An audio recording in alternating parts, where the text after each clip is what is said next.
तमाम आंगनवाड़ी सेंटर्स को लेकर एक खुशखबरी सामने आ रही है। जितनी भी आंगनवाड़ी सेंटर्स में काम करते हैं, चाहे वो हेल्पर्स हो, वर्कर्स हो, उनकी तनख्वाहों में इजाफा किया जाएगा। और इस बात का खुलासा जो है minister of women and child development Smriti Zubin Irani की जानिब से किया गया है। जितनी भी आंगनवाड़ी वर्कर्स हैं जिन्होंने कोविड में एक बेहतरीन काम किया है, फ्रंटलाइन वर्कर्स रही हैं, उन्हें लेकर अब एक खुशखबरी जो है वो सामने आ रही है। मैं साफ तौर पर कह दूं कि तनख्वाहों में इजाफा किया जाएगा और क्या कुछ रखी गई हैं, फिगर्स क्या है, वो आप तक साझा करना चाहूंगा। जितनी भी आंगनवाड़ी हेल्पर्स हैं उनकी तनख्वाहें जो हैं बाकायदा तौर पर 1500 से लेकर 2250 कर दी जाएंगी और आंगनवाड़ी वर्कर्स जो हैं उनकी 2250 से लेकर 3500 कर दी जाएंगी। और इसी के साथ साथ मुख्तलिफ जितने भी इनके आंगनवाड़ी के साथ जुड़े हुए हैं, वर्कर्स हो, हेल्पर्स हो या फिर आंगनवाड़ी सेंटर जिनके घर हो, उनकी तनख्वाहों में भी जो है इजाफा किया जाएगा। मैं आपको बता दूं कि जिस तरीके से आंगनवाड़ी वर्कर्स की जानिब से एक बेहतरीन काम किया गया है कोविड में, और वक्ती तौर वो जिस तरीके से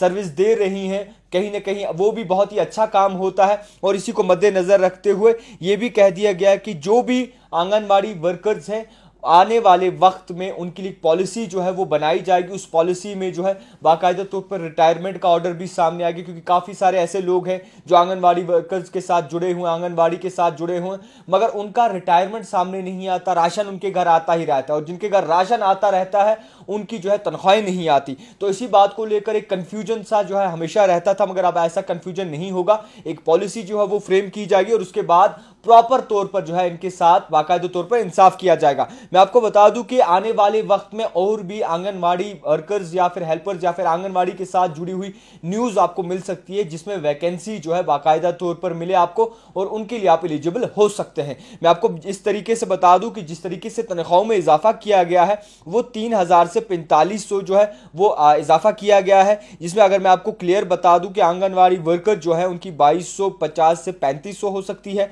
आंगनवाड़ी हेल्पर जो है उनकी 1500 से 2250 हो सकती है। और इसी के साथ साथ ये भी कहा गया है कि जो यूनिफॉर्म सेट है वो भी दिया जाएगा, यानी कि यूनिफॉर्म किट भी आपको दिया जाएगा, चाहे उसमें साड़ीज हो चाहे उसमें सूट वगैरह हो, वो भी आपको दिया जाएगा। और इसी के साथ साथ जो है एक सोशल सिक्योरिटी इंश्योरेंस स्कीम जो है आपको दी जाएगी, यानी कि जितनी भी आंगनवाड़ी के साथ जुड़े हुए हैं, जितने भी आंगनवाड़ी शोबे के साथ जुड़े हुए हैं, महकमे के साथ जुड़े हुए हैं, उन्हें एक स्कीम दी जाएगी जिसमें उनका इंश्योरेंस भी होगा, जो कि आजकल के वक्त में बहुत ही ज्यादा मैंडेटरी है। मैं आपको कह दूं कि और भी कई सारे बेनिफिट जो आने वाले वक्त में सामने आ सकते हैं। फिलहाल तनख्वाहों में इजाफा किया गया है और जिस तरीके से इजाफा किया है बाकायदा तौर पर काबिल तारीफ है। आंगनवाड़ी वर्कर्स ने जो है अपने लिए हमेशा नहीं बल्कि लोगों के लिए सोचकर काम किया है और ये पूरा जो है लिखा है जुबिन ईरानी ने राज्यसभा में टुडे, यानी कि राज्यसभा में जो है बाकायदा तौर पर लिखा है, अर्जी डाली है, और उम्मीद करते हैं कि आने वाले वक्त में सही तरीके से आंगनवाड़ी वर्कर्स को एक सही खबर निकल के सामने आ सके। फिलहाल आंगनवाड़ी वर्कर्स के लिए अब एक अच्छी खबर है, आने वाले वक्त में उनकी तनख्वाहों में इजाफा हो सकता है, कई सारे और बेनिफिट जो है उन्हें मिल सकते हैं।